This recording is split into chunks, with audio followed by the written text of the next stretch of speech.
In Iran as well, your counterpart spoke about his concern about Kashmir as well. You've been talking about the humanitarian crisis you're worried about. These 900,000 troops are not there to stop terrorism. It's to terrorize a population. And this will have implications in Pakistan, because 1/3 of Kashmir is in Pakistan. So that's why we wanted the United Nations to act. Now, people of Kashmir want that right given to them by the United Nations, the right of self-determination. Do you want talks with them over the issue?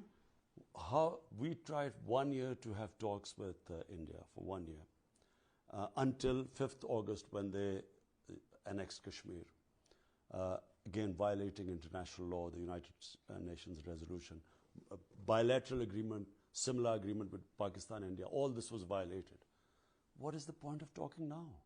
Where do you start talking now? So you're working with President Trump, I understand it, on the Iran-Saudi situation. Have you been empowered by him to mediate or facilitate there? Well, President Trump, when I was in New York, did say that we should try and be a go-between Iran and the United States. And I did speak to President Rouhani when I was in Iran about the U.S. offer. And that's an evolving situation. So let's see if it gets anywhere. Are you able to say to President Rouhani that there may be a goodwill gesture at some point coming from the United States to help with that bilateral relationship? But the U.S. is a little bit more complicated. So I won't go into too much details about it until there is some response from both sides. Are you positive? I think so. I think there's a realization.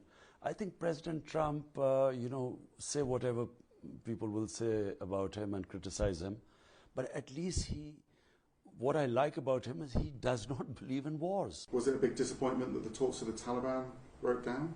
Yes, I thought so, because Pakistan facilitated those talks. And we were very happy that at one point a deal was about to be signed between the US and the Taliban, and suddenly, we didn't know anything about it. They suddenly out of the blue, the deal was scrapped. But I believe we are again getting very close. And I think within maybe 2 weeks, there will be some good news.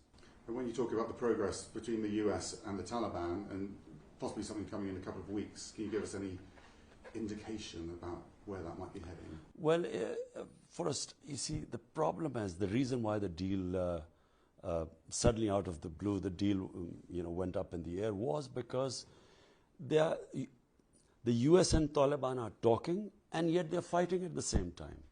That's always fraught with problems, that sort of situation where you're fighting and talking. I think the first step must be that the hostilities should come down, the temperatures must come down, and then deal and a ceasefire. This is the way to go.